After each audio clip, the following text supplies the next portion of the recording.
Okay, my name is Moira O'Brien.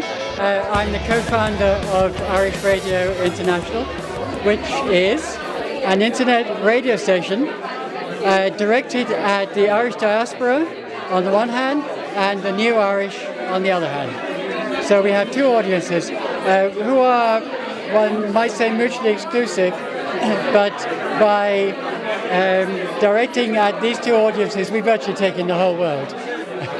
Excellent. It's based here in Cork. How did it come about? It came about basically through having a history in radio broadcasting, albeit on a voluntary basis. I was involved in community radio, and just over 18 months ago, we decided that we would try and do something on our own. And it started out as Cork International Radio, but within a few weeks we were persuaded that we should broaden our sphere of influence, let's say, to encompass all of Ireland. So on the 19th of March we changed our name to Irish Radio International, and we've been broadcasting as such ever since. Who's involved? We have about 20 presenters, all of whom are voluntary at this stage. Basically, we would, if we had to pay for our presenters, we'd be bust in about 5 minutes. The station is currently looking for ways of making money and funding, but at present we're supported by all our presenters and contributors who pay a little bit, a subscription to pay the running costs. And it's a model that is working. It won't work for very long. We have to find a way of monetizing. Horrible word, but unfortunately the American market is potentially a big market for us. But it's interesting, Moira, because as you were saying to me, you have experience in media. You've worked as a film producer as well, and you must know this, or you must would you agree that the barriers to entry for people to produce media for themselves have come down so dramatically as a result of technology and the developments of the internet? Oh, absolutely. And the cost of setting up the station was really very minimal. Okay, we have spent more money as we go along, improving the quality of our broadcasts. But we started off, I think, it was less than €1,000. Okay, because I'm a filmmaker and I have a lot of filmmaking equipment, I was able to use some of that in setting up a sound studio. Most of that, of course, has now been superseded by proper stuff. But yes, the barriers on all types of media have come down very, very low. But at the end of the day, whilst the equipment may be there at a reasonable price, it still requires to have good content and good presentation.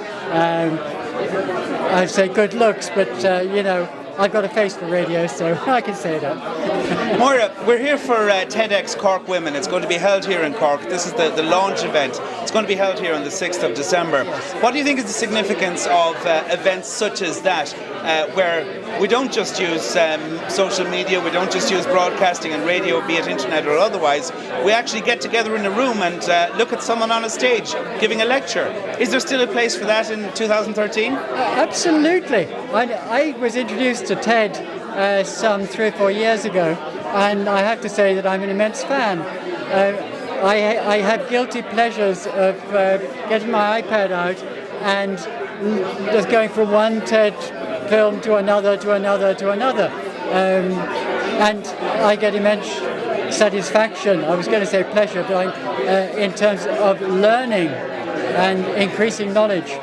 So Cork TEDx is, if you like it, taking it down to a local level, looking at issues which affect us as people living in Cork or living in the south of Ireland, and especially as being women in the modern society, which obviously I'm very interested in. And anything that goes to further the cause of women in business, women in public life, then the better. we're discussing this today on a day which is apparently, I only discovered this today, International Men's Day. We'll leave that as it may be.